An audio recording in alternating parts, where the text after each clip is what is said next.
बिस्मिल्लाहिर्रहमानिर्रहीम। जी, आप देख रहे हैं पीजीसी एफएक्स। तो हमारा ये चैनल आपको प्रॉपर फॉरेक्स की गाइडेंस के हवाले से बताएगा कि आपने कैसे मार्केट में सर्वाइव करना है और किन किन चीज़ों को आपने अप्लाई करके अपनी फॉरेक्स की जर्नी को सेव करना है और लॉसेस से कैसे बचना है।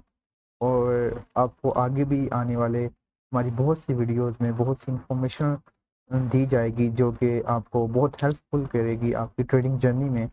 तो आज का हमारा टॉपिक है ऑर्डर ब्लॉक्स क्या होते हैं। तो बहुत से लोग ऑर्डर ब्लॉक्स पे ट्रेड करना चाहते हैं और बहुत से ट्रेडर्स हैं जो इस ऑर्डर ब्लॉक की स्ट्रेटजी को जानना चाहते हैं कि वो क्या होते हैं और उसमें कौन कौन सी चीज़ें होती हैं जो वैलिड होती हैं, जो वैलिड ऑर्डर ब्लॉक की क्या क्या रूल्स होते हैं, उसकी डेफिनेशन क्या है। तो हम आज उसको प्रॉपरली गाइडेंस एक प्रॉपरली एग्जांपल्स के जरिए आपको बताएंगे कि ऑर्डर ब्लॉक्स क्या होते हैं और उनमें ट्रेड कैसे की जाती है और उनको कहाँ-कहाँ से फाइंड किया जाता है। तो जी, सबसे पहले हम जैसे देखते हैं कि ऑर्डर ब्लॉक्स लिखा है कि an order blocks refers to a price zone where large institute trades have placed significant buy और सेल ऑर्डर। यानी कि ऑर्डर ब्लॉक्स एक वो एरिया, वो रीजन होता है जहाँ से मार्केट तेजी से बुलिश या बेरिश की जानब मूव करती है। और यानी कि वहाँ पे इंस्टीट्यूशन जो ट्रेडर्स होते हैं, जो बैंक्स होते हैं, जो स्मार्ट मनीज होती हैं, एसएमसी होती हैं, उनके ऑर्डर्स होते हैं जो वहाँ पे प्लेस हुए होते हैं। और जब दोबारा मार्केट उन लेवल्स पे आती है तो उन लेवल्स पे हमने कुछ एविडेंस देख के या फिर मोस्टली बहुत से ट्रेडर्स लेवल्स को निकाल लेते हैं ऑर्डर ब्लॉक्स के, लेकिन वहाँ पे जो एंट्रीज होती हैं वो हमें यानी कि पता नहीं उनको लगता कि कैसे करनी है और उन पे क्या रूल्स होता है जिस रूल्स को फॉलो करके आपने एंट्रीज करनी होती हैं। तो मैं आपको इसके बारे में प्रॉपर गाइडेंस दूंगा। तो सबसे पहले चलते हैं कि ये ऑर्डर ब्लॉक्स वो होते हैं जो आपको समझ आ गई, डेफिनेशन बताया गया है कि ऐसे ऑर्डर जहाँ पे इंस्टीट्यूशन ट्रेड ने बाइंग की हो या सेलिंग की हो और उन वो जो स्पोर्ट्स हो या डिस्टेंस हो, तो उन जो स्ट्रॉन्ग लेवल्स होते हैं उनको भी कहते हैं।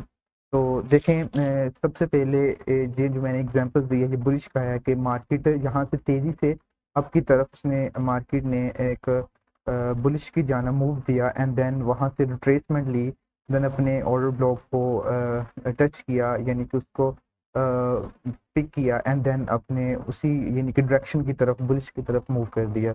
तो यहाँ पे सबसे इम्पोर्टेंट चीज़ होती है कि जो बहुत से ऑर्डर ब्लॉक होते हैं, जो लोग ऐसे मार्क करते हैं कि ये मार्केट ने बाय साइड की तरफ मूव दी, लेकिन ये जो नेक्स्ट कैंडल्स होती हैं इनकी विक्स यहाँ पे टच होती हैं, ये नहीं होनी चाहिए, इसके दरमियान इम्बैलेंस एरिया होना चाहिए। यानी कि हर जो कैंडल, अब यहाँ पे मैंने विक्स तो नहीं मार्क किया, लेकिन जो हर विक्स होती है उसके अंदर एक हर बॉडी के ऊपर नीचे विक होती है। तो जैसे इसके अगर ऊपर एक विक है, ठीक है, यहाँ पे हम इसको मार्क कर लेते हैं। और इसके बाद जो ये विक्स है, इस कैंडल की विक्स है, ये होती है।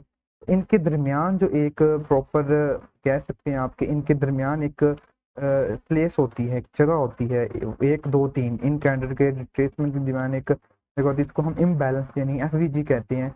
तो वो एरिया ऐसे बनते हैं कि वहाँ पे कुछ इंस्टीट्यूशनल ट्रेडर्स के पेंडिंग ऑर्डर रह जाते हैं।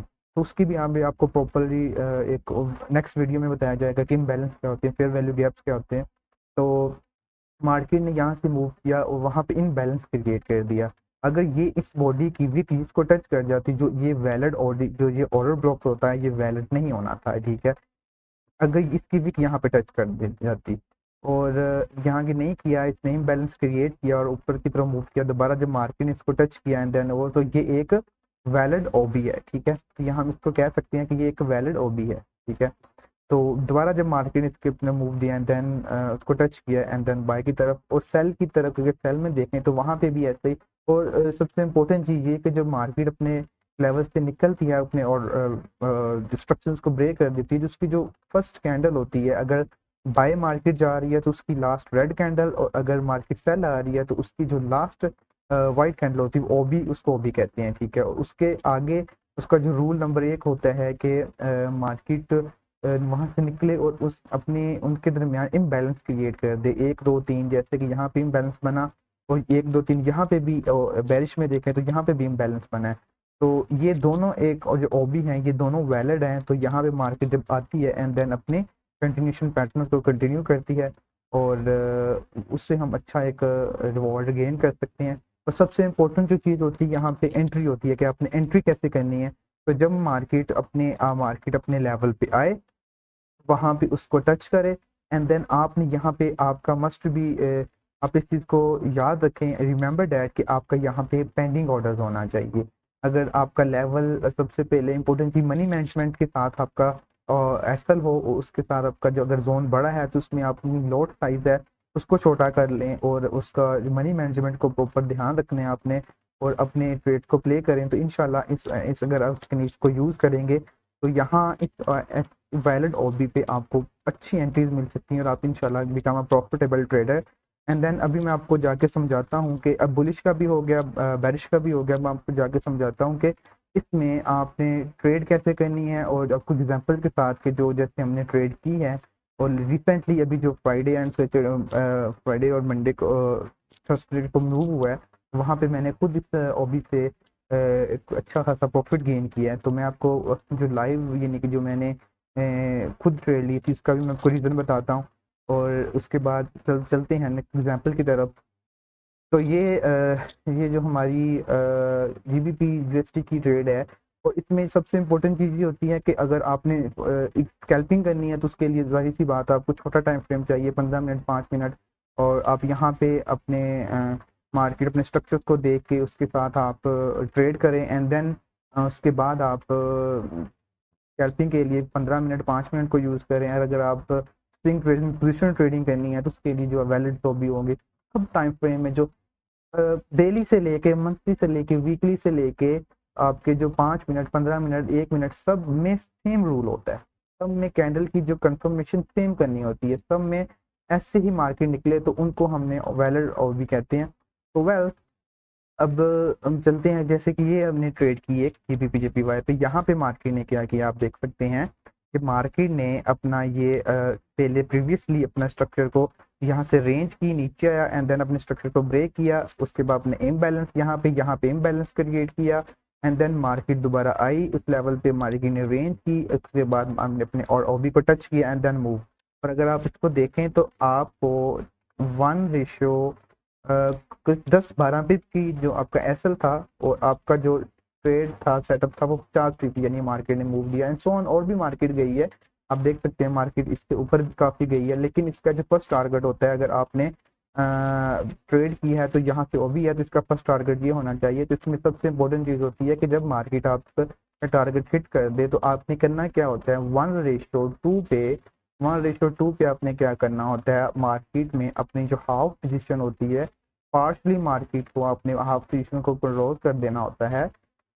हाफ पोजीशन को क्लोज करने के बाद आपने अपने ब्रेक इवन को सेट करके और अपनी जो ट्रेड होती है उसको होल्ड कर लेना होता है, ठीक है। तो इससे ये होता है कि जो आपकी जो नेक्स्ट मूव होती है जैसे कि ये है, अगर इसको मैं एक्सटेंड करता हूँ तो मार्केट ने अभी अगर देखें हम तो मार्केट ने आपको इससे भी अच्छा मूव दिया और कम से कम मार्केट कितना गई है यहाँ से। और अगर आपने अपने इस लेवल पे अगर मार्केट आपने पार्शली क्लोज करके आपने होल्डिंग की तो मार्केट यहाँ से इसी ओबी से कितना उठी है, कम से कम मार्केट 110 20 15 पिप 115 पिप मार्केट ने बाय की तरफ आपको ट्रेड सेटअप दिया। तो ये इसको ट्रेड करने का ये तरीका होता है कि जब मार्केट अपना स्ट्रक्चर शिफ्ट कर दे अपने ऑर्डर ब्लॉक पे तो यहाँ पे मस्ट भी आपके पेंडिंग ऑर्डर होने चाहिए, एक और दो। और इसके सबसे इम्पोर्टेंट चीज ये है कि अगर कुछ ऑर्डर ब्लॉक ऐसे होते हैं कि मार्केट अपने ऑर्डर को टच करके ही टच एंड गो करती है, कुछ यानी मिड एंड एरिया से जा जाती है, तो इसमें सबसे इम्पोर्टेंट चीज मैं ये प्रेफर करता हूँ जो पर्सनली मैं यूज करता हूँ उसमें ये करता हूँ कि जब मार्केट ने टच किया तो अगर मैंने 5 लॉट से ट्रेड करनी है तो मैं 2 की यहाँ पे लगाऊंगा, मार्केट और नीचे आएगी 2 की यहाँ पे लगाऊंगा और फिर और नीचे आती है तो 1 की यहाँ पे लगा दूंगा। तो मेरी जो अगर मैंने 5 की ट्रेड करनी, 2 2 4 1 5 मेरी जो ट्रेड थी वो डन होगी 5 लॉट की। एसएल मेरा सेम तीनों का रहेगा, अगर मार्केट जहाँ से निकल रही है फिर भी प्रॉफिट, यहाँ से निकल रही है फिर भी प्रॉफिट एंड यहाँ से निकल रही है फिर भी प्रॉफिट। लेकिन मस्ट भी ये पॉइंट कि आपने मनी मैनेजमेंट को प्रॉपरली करना है और 1:2 के बाद आपने अपनी ट्रेड को पार्शली क्लोज करके बाकी अपने अपने 50% कर दें, 70% कर दें, 80% कर दें, बाकी अपने ट्रेड को अपने होल्ड करना है। और करना चाहें तो आप सारी भी कर सकते हैं अपने प्रॉपर मनी मैनेजमेंट के साथ। तो ये एक रूल होता है प्रॉपरली ओबी को ट्रेड करने का। उसके बाद नेक्स्ट चलते हैं हम अपने बेरिश के जो एग्जांपल है इसमें ये देखें तो इसलिए मैंने पर्सनली खुद भी ट्रेड की थी इस लेवल पे। तो आप देख सकते हैं ये बेरिश का ऑर्डर ब्लॉक है, ठीक है, जो मस्ट भी आप मोस्टली रिमेंबर दैट कि आप गोल्ड पे ट्रेड करते हैं और गोल्ड एक बहुत वोलेटाइल होता है। तो हर जो फॉरेक्स ट्रेडर होता है मस्ट भी वो गोल्ड पे जो आपका हम सबका फेवरेट है उस पर ट्रेड करना चाहते हैं। तो खैर देखें मार्केट ने क्या किया पीछे से मार्केट। तो इसमें इंपॉर्टेंट चीज़ होता है कि अगर आप ट्रेंडी बेस ट्रेड करें, ट्रेंड की हाल जिस डायरेक्शन में मार्केट का ट्रेंड हो उस डायरेक्शन में आप ट्रेड करें तो आपको ज़्यादा फायदा हो सकता है, ठीक है। आपने कुछ दो तीन याद रखनी है ट्रेंड बेस में। आपने अगर मार्केट बेरिश आ रही है तो आपने बेरिश का ब्लॉक को फाइंड करना है। उसके बाद जो मैंने आपको रूल्स बताए वो भी कि आपने वैसे ट्रेड करना है, ठीक है, उन रूल्स को मद्देनजर रखते हुए। इसके बाद ये वो बुलिश की एग्जांपल होगी। अब बेरिश की एग्जांपल देते हैं। तो मार्केट ने यहाँ पे रेंज की अपना ये एक वाइट कैंडल बनाई, उसके बाद मार्केट ने इम्पल्सली सेल की डायरेक्शन में मूव दे दिया और अपना स्ट्रक्चर को शिफ्ट कर दिया। शिफ्ट करने के बाद अगर आप देखें तो इस कैंडल के दरमियान और इस कैंडल के दरमियान एक इस कैंडल के तीनों कैंडलों के दरमियान एक इम्बैलेंस क्रिएट हो रहा है। तो अगर मार्केट और ओबी वही वैलिड होता है जिस ओबी के दरमियान इम्बैलेंस हो और वहां पे मार्केट जाए तो उसकी जो प्रोबेबिलिटीज होती हैं कि मार्केट में उसको चलने का जो एक्यूरेसी होती है वो 70 to 80% हो जाती है। और आपने ये चीज़ को याद रखना है कि मार्केट में अगर जब भी आप ट्रेड करें तो ये चीज़ रखना है ऑर्डर ब्लॉक से आप ट्रेड करें तो उसके ऑर्डर ब्लॉक के वैलिड ऑर्डर ब्लॉक होता ही यही है कि जिसके बाद इम्बैलेंस क्रिएट हो। तो खैर देखते हैं मार्केट नीचे आई एंड देन उसके अपने उस ऑर्डर ब्लॉक को टच किया। और अगर ये आप यहाँ से देखें तो हमारा कितना एसएल बनता है, कम से कम कोई 35 का एसएल बनता है। एंड देन मार्केट ने अपने उस लेवल को टच किया और अपना आपको कितना रिवार्ड दिया, आपको कम से कम देखा जाए यहाँ तक तो आपका 1:2 डन 80% 80 पिप्स बनते हैं। और आपको कितना रिवार्ड दिया यहाँ तक 120 पिप्स। और अगर आप कुछ और होल्ड रखते हैं तो मार्केट ने इससे भी बड़ा आपको रिवार्ड दिया है। आप देख सकते हैं कि मार्केट ने अगर इसको मैं नीचे देखता हूँ तो मार्केट ने आपको यहाँ तक जो कि रिवार्ड दिया और जो आपका रिवार्ड बनता है कम से कम कोई 230 पिप्स और 30 पिप्स 35 पिप्स के एसएल के साथ अगर आपका रिवार्ड देखें तो कितना अच्छा रिवार्ड है, कम से कम 1:8-9 का रिवार्ड है, ठीक है। तो इसमें अगर आपने अपनी पर्सनली पार्शली क्लोज कर दी, ट्रेड को पार्शली क्लोज कर दिया एंड देन आपने अगर उस ट्रेड को क्लोज करने के बाद आपने देखा कि मार्केट ने उसी डायरेक्शन में आपको मूव दिया एंड देन देख सकते हैं कि आपको काफ़ी इसमें इंफॉर्मेशन मिली है। और ऑर्डर ब्लॉक पे अगर आपने जब भी ट्रेड करना है ऐसे ट्रेड करना है, उम्मीद करता हूँ कि आप लोगों को काफ़ी चीज़ें समझ आ गई होंगी और आप इन रूल्स को फॉलो करके ट्रेड करेंगे। और कोई भी जो स्ट्रेटजीज होती है, कोई भी होता है, ऑर्डर ब्लॉक लगा लें, किसी भी किस्म का कोई भी चीज़ लगा लें, ब्रेकर ब्लॉक, कुछ भी आगे आने वाली वीडियोस में हम और भी आपको प्रॉपरली बताएंगे। उसके साथ साथ हमारा एक और भी है कि हम लाइव स्ट्रीम स्टार्ट करने लगे हैं जो कि प्रॉपरली आपको गाइडेंस प्रोवाइड की जाएगी। हम तकरीबन मार्केट सुबह 9-10 बजे प्रॉपर लाइव आया करेंगे और शाम यूके सेशन और एनवाई सेशन पे आपको लाइव स्ट्रीमिंग में प्रॉपर गाइडेंस, प्रॉपर लर्निंग और उसके साथ साथ आपको ट्रेड भी प्रोवाइड्स की जाएंगी। और आपने इस मस्ट भी फोन कि आपने जब भी ट्रेड करनी है आपने अपने साइकोलॉजी को ठीक रखना है, अपने माइंडसेट को कंट्रोल रखना है और कुछ बहुत सी अच्छी टिप्स आपको लाइव स्ट्रीमिंग पे दी जाएंगी। तो इंशाल्लाह आपने हमारे साथ जुड़े रहना है।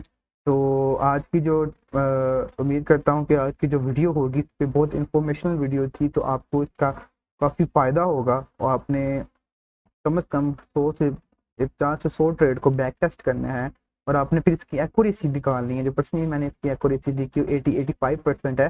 तो आपने इसको प्रॉपर ट्रेड करना है और याद रखें आपने डायरेक्शन बहुत इंपॉर्टेंट होती है कि आप जिस मार्केट में जिस साइड पे मार्केट का ट्रेंड, उस ट्रेंड में अगर आप ट्रेड करें तो आपको हमेशा कोई भी स्ट्रेटेजी लगा लें, अगर आप ट्रेंड ही की मार्केट में ट्रेड करेंगे तो आपको फायदा होगा। जब हम रिवर्सल पकड़ने जाते हैं तब हम मोस्टली लॉस करते हैं। तो शुक्रिया, थैंक यू सो मच। उम्मीद करता हूँ कि आप लोग सब खैरियत से होंगे। अल्लाह हाफिज़, टेक केयर, बाय बाय।